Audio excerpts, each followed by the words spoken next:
Asyhadu an la ilaha illallah. Ikuti dalam hati, ya Allah. Aku bersaksi, aku menerima. Tiada yang berhak disembah kecuali Allah.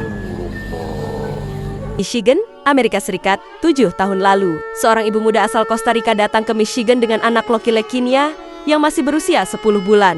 Dalam perjalanan hidup yang penuh tantangan, ia baru saja bercerai dengan suaminya yang seorang Kristen. Saat itu, ia hanya ingin memberikan kehidupan yang lebih baik untuk anaknya. Salah satu yang pertama ia cari adalah daycare, tempat penitipan anak yang aman dan baik. Pilihannya jatuh pada sebuah daycare kecil yang dikelola oleh keluarga Muslim asal Palestina. Di luar sana, ia mengenal Islam dengan cara yang tak pernah ia bayangkan sebelumnya. Dengan rasa penasaran yang besar, ia mulai bertanya-tanya, kenapa wanita-wanita Muslim menutup rambut? Apa yang mereka baca saat salat?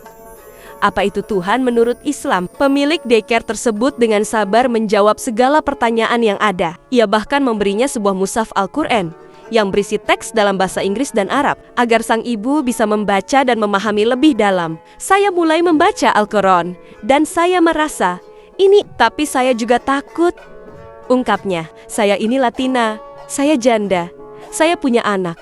Apa Islam akan menerima saya? Di saat keraguan itu menghampirinya, jawaban yang diterima dari sang pemilik daycare mengubah segalanya. Islam bukan milik orang Arab saja. Islam itu untuk semua orang. Perceraian itu bukan aib dalam Islam.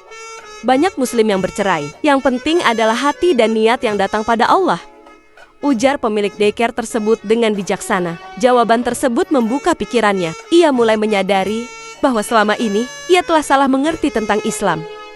Islam bukan agama yang menilai masa lalu seseorang, tetapi agama yang membuka pintu bagi siapa saja yang ingin mendekatkan diri kepada Allah. Anaknya pun semakin dekat dengan Islam, karena sejak kecil ia tumbuh dalam lingkungan Muslim. Setiap hari Jumat, lantunan ayat-ayat suci Al-Quran diperdengarkan di daycare tersebut. Perlahan-lahan, ia merasakan kedamaian dalam setiap bacaan dan mulai mencintai ajaran-ajaran Islam. Suatu malam, anaknya terbangun dengan ketakutan, mengklaim ada monster di dalam lemari. Ibu tersebut merasa bingung dan mencari bantuan dari pemilik daycare. Coba putar bacaan Al-Quran dari YouTube, insya Allah anakmu akan tenang, ujar sang pemilik daycare. Ia pun mengikuti saran tersebut. Tak butuh waktu lama, anaknya tertidur dengan damai dalam waktu kurang dari 7 menit. Saat itulah ia menyadari, Islam bukan hanya sebuah agama, tetapi sebuah kedamaian yang luar biasa. Bertahun-tahun setelah peristiwa itu, ia memutuskan untuk memeluk Islam.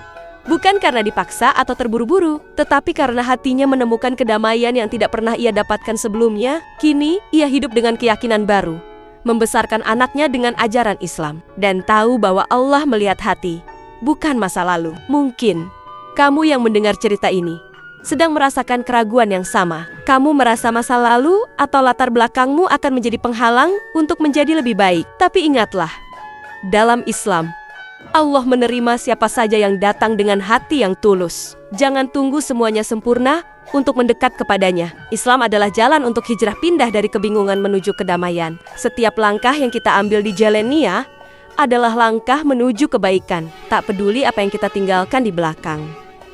Hijrah bukan hanya soal pindah tempat, tetapi pindah arah. Dari kebingungan menuju ketenangan, dari keraguan menuju iman. Wallahu alam bisawab.